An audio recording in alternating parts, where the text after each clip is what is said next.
இந்த செய்தியை உங்களுக்காக வழங்குவது அருண் மசாலா. 1983 ஆண்டிலிருந்து தரத்துடன் தன்மை மாறாத அறுசுவை சமையலுக்கான அருண் மசாலா.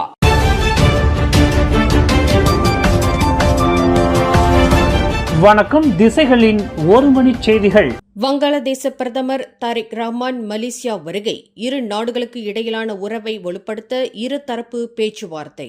மலேசியா மற்றும் வங்காளதேசம் இடையிலான நெருங்கிய இருதரப்பு உறவுகளை மேலும் வலுப்படுத்தவும் பரஸ்பர நலன்கள் சார்ந்த துறைகளில் ஒத்துழைப்பை ஆழப்படுத்தவும் வங்காளதேச பிரதமர் தாரிக் ரஹ்மான் மலேசியாவிற்கு 2 நாட்கள் அதிகாரப்பூர்வ பயணம் மேற்கொண்டிருக்கிறார். பிரதமர் டத்தோஸ்ரீ அன்வார் இப்ராஹிமின் அழைப்பின் பேரில் மேற்கொள்ளப்படும் இந்த பயணமானது கடந்த 2026 ஆண்டு பிப்ரவரி மாதம் பிரதமராக பதவியேற்ற பின்னர் தாரிக் ரஹ்மான் மேற்கொள்ளும் முதல் வெளிநாட்டு அதிகாரப்பூர்வ பயணமாகும். இந்நிலையில் நேற்றிரவு 8:33 மணியளவில் வர்த்தக விமானம் மூலம் கோலாலம்பூர் அனைத்துலக விமான நிலையத்தை வந்தடைந்த பிரதமர் தாரிக் ரஹ்மான் அவரது மனைவி டாக்டர் ஜுபைடா ரஹ்மான் மற்றும் அந்நாட்டு வெளியுறவு அமைச்சர் டாக்டர் கலிலூர் ரஹ்மான் ஆகியோருக்கு KLIA புங்காராயா வளாகத்தில் கேப்டன் முகமது மஸ்ரூர் இடாயத் மஸ்ரி தலைமையில் ராயல் ரேஞ்சர் முதல் படை பிரிவின் மரியாதை அணிவகுப்பு அளிக்கப்பட்டது. அதனைத் தொடர்ந்து இன்று திங்கட்கிழமை காலை 9 மணியளவில் புத்ராஜயாவில் உள்ள பர்டானா புத்ரா வளாகத்தில் அவருக்கு அதிகாரப்பூர்வ வரவேற்பு அளிக்கப்பட்டது. பிரதமர் டத்தோஸ்ரீ அன்வார் இப்ராஹிம் அவரை அதிகாரப்பூர்வமாக வரவேற்றதோடு இரு நாடுகளின் தேசிய கீதங்களும் இசைக்கப்பட்டன. பின்னர் மேஜர் நூர் ஹமாட் ஜைம் ஜஹாரி தலைமையிலான முதல் ராயல் ரேஞ்சர் படைப்பிரிவைச் சேர்ந்த 3 அதிகாரிகள் மற்றும் 103 வீரர்களின் கௌரவ அணிவகுப்பை தாரிக் ரஹ்மான் பார்வையிட்டார். இந்நிகழ்வில் துணை பிரதமர் Datuk Seri doctor Ahmad Zahid Hamidi, வெளியுறவு அமைச்சர் டத்தோஸ்ரீ முகமது ஹசான், உள்துறை அமைச்சர் டத்தோஸ்ரீ சைஃபுடின் நசிடியோன் இஸ்மாயில், தொடர்புத்துறை அமைச்சர் டத்துஃபாமி ஃபசில் உள்ளிட்ட முக்கிய தலைவர்கள் பங்கேற்றனர். இதனையடுத்து பிரதமர் அன்வாருடனான இருதரப்பு பேச்சுவார்த்தைகள் பர்டானா புத்ரா வளாகத்தில் நடைபெறவுள்ளது. இச்சந்திப்பில் இரு நாடுகளுக்கு இடையிலான பொருளாதாரம், வேலைவாய்ப்பு, தொழில் வளம், விவசாயம் உள்ளிட்ட முக்கிய விவகாரங்களில் இருதரப்பு ஒத்துழைப்பு குறித்த பேச்சுவார்த்தைகள் இடம்பெறவுள்ளன.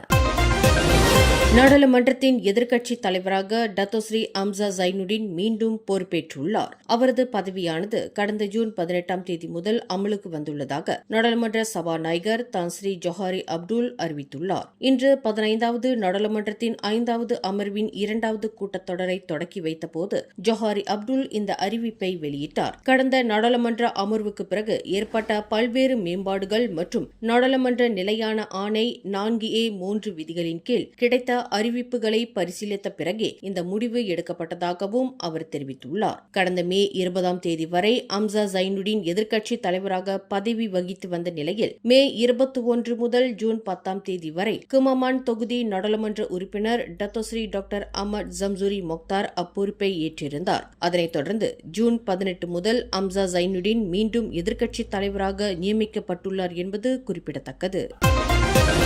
இந்தியாவில் செயல்பட்டு வரும் L&W கன்ஸ்ட்ரக்ஷன் நிறுவனத்தில் இடம்பெற்றதாக கூறப்படும் நிர்வாக முறைகேடுகள், லஞ்ச பரிவர்த்தனைகள் மற்றும் நிதி முறைகேடுகள் தொடர்பாக சிங்கப்பூரைச் சேர்ந்த லீ கிம்தா கட்டுமான நிறுவனம் தொடர்ந்திருந்த வழக்கை உரிய நீதிமன்றத்தில் மீண்டும் தாக்கல் செய்யுமாறு இந்தியாவின் பெங்களூரு வர்த்தக நீதிமன்றம் உத்தரவிட்டுள்ளது. நீதிமன்றத்துக்கு இந்த வழக்கை விசாரிக்கும் அதிகார வரம்பு இல்லை என்ற எதிர்த்தரப்பு வாதத்தை தொடர்ந்து இந்த உத்தரவு பிறப்பிக்கப்பட்டது. இதனையடுத்து ஓஹப் நிறுவனத்தின் தலைவர் கிம் யோங் மற்றும் இயக்குநர் யுஜேன் மீது விதிக்கப்பட்டிருந்த இடைக்கால தடை உத்தரவு நீக்கப்பட்டுள்ளது. இந்த வழக்கு இந்தியாவின் கேபிட்டல் லேண்ட் மற்றும் மேப்பிள் ட்ரீ நிறுவனங்களுடன் தொடர்புடைய பெரிய கட்டுமான திட்டங்களை மேற்கொண்டு வரும் L&W கன்ஸ்ட்ரக்ஷன் நிறுவனத்தை மையமாக கொண்டது. கடந்த 2023ஆம் ஆண்டு புனே திட்டம் தொடர்பாக கேபிட்டல் லேண்ட் ஊழியர்களுக்கு லஞ்சம் வழங்கப்பட்டதாக எழுந்த குற்றச்சாட்டுகளை தொடர்ந்து சுயாதீன தணிக்கை மேற்கொள்ளப்பட்டதில் பல்வேறு முறைகேடுகள் கண்டறியப்பட்டதாக கூறப்படுகிறது. மேலும் போலி அல்லது இரட்டை விலை பட்டியல்கள் மூலம் நிறுவன நிதி தவறாக பயன்படுத்தப்பட்டதாக குற்றம் சாட்டப்பட்டுள்ள மூத்த நிர்வாக அதிகாரி ஒருவருக்கு எதிராக குற்றப்பதிவு செய்யப்பட்டுள்ளதுடன் விசாரணை தொடர்ந்து நடைபெற்று வருகின்றது.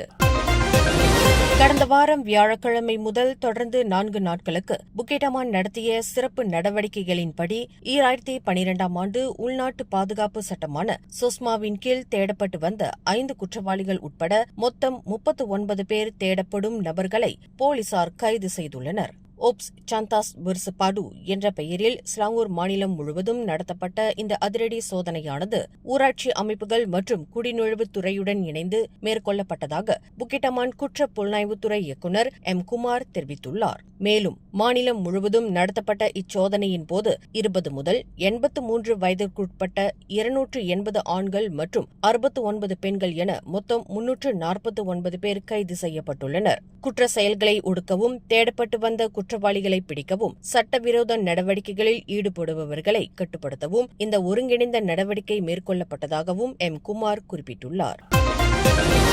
கிடா மாநிலம் பாலிங் பகுதியில் கடந்த 12 நாட்களாக காணாமல் போனதாக கூறப்பட்ட 58 வயது ஆடவர் சடலமாக மீட்கப்பட்டுள்ளார். நேற்று ஃபெல்டால் தெலோய்கானான் சந்திப்புக்கு அருகிலுள்ள ரப்பர் தோட்ட பகுதியில் அவரது சடலம் கண்டெடுக்கப்பட்டது. இதுகுறித்து பாலிங் மாவட்ட போலீஸ் தலைவர் ரிச்சர்ட் ஜோ வெளியிட்டுள்ள தகவலில், மீட்கப்பட்ட அச்சடலமானது கடந்த 12 நாட்களாக காணாமல் போயிருந்த 58 வயது நபருடையது என்பது உறுதிப்படுத்தப்பட்டுள்ளதாக தெரிவித்துள்ளார். சம்பவ இடத்தில் கிடைத்த அடையாள அட்டை மற்றும் மோட்டார் சைக்கிளை வைத்து உயிரிழந்த நபரின் அடையாளம் காணப்பட்டதாகவும் ரிச்சர்ட் ஜோ தெரிவித்துள்ளார். மேலும் பிரேத பரிசோதனை அறிக்கைக்கு பின்னர் உயிரிழப்புக்கான துல்லியமான காரணம் தெரியவரும் என தெரிவிக்கப்பட்டுள்ளது.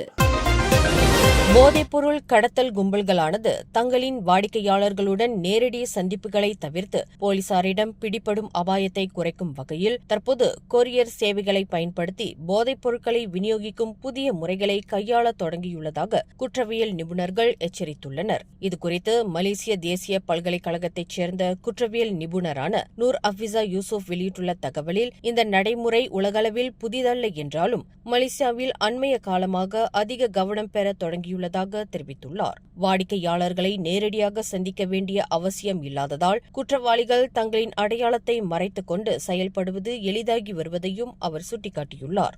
மேலும் போதைப் பொருட்களை பொம்மைகள், தனிநபர் பராமரிப்பு பொருட்கள் மற்றும் பிற நுகர்வோர் பொருட்களுக்குள் மறைத்து அனுப்பும் தந்திரத்தை இந்த கும்பல்கள் பயன்படுத்தி வருவதாகவும் அவர் தெரிவித்துள்ளார். இதனால் கொரியர் நிறுவனங்கள் மற்றும் சட்ட அமலாக்க அமைப்புகள் கண்காணிப்பை மேலும் வலுப்படுத்த வேண்டிய அவசியம் ஏற்பட்டுள்ளதாகவும் அவர் வலியுறுத்தியுள்ளார். தெலங்கானா மாநிலம் சித்தியூ பகுதியில் தனது 15 வயது மகளை பாலியல் வன்கொடுமை செய்ததாக கூறப்படும் 50 வயது தந்தை போலீசாரால் கைது செய்யப்பட்டுள்ளார். இச்சம்பவம் தொடர்பாக அச்சிறுமி அளித்த புகாரை தொடர்ந்து சந்தேக நபர் கடந்த சனிக்கிழமை கைது செய்யப்பட்டதாக மாவட்ட போலீஸ் தலைவர் ஜாரில் அஸ்ரி ஜைன் தெரிவித்துள்ளார். அப்புகாரின்படி கடந்த மே 29ஆம் தேதி மதியம் வீட்டில் தனது இளைய சகோதரியுடன் இருந்த சிறுமியை அவரது தந்தை தனது அறைக்கு அழைத்ததாக கூறப்படுகின்றது. பின்னர் அச்சிறுமியை பாலியல் துஷ்பிரயோகம் செய்த அந்நபர் யாரிடமும் இதுபற்றி கூறக்கூடாது என்று கூறியதாகவும் தெரிவிக்கப்பட்டுள்ளது. இந்த சம்பவம் தொடர்பாக போலீசார் தொடர்ந்து விசாரணை மேற்கொண்டு வருகின்றனர். இந்த செய்தியை உங்களுக்காக வழங்கியது அருண் மசாலா. 1983ஆம் ஆண்டிலிருந்து தரத்துடன் தன்மை மாறாத அறுசுவை சமையலுக்கு அருண் மசாலா. மேலும் செய்திகளை தெரிந்து கொள்ள கீழே இருக்கும் பெல் பட்டனை அழுத்துங்கள். உங்கள் மகிழ்ச்சியை வெளிப்படுத்த லைக் மற்றும் ஷேர் செய்யுங்கள். தொடர்ந்து திசைகளோடு இணைந்திருக்க சப்ஸ்கிரைப் செய்யுங்கள்.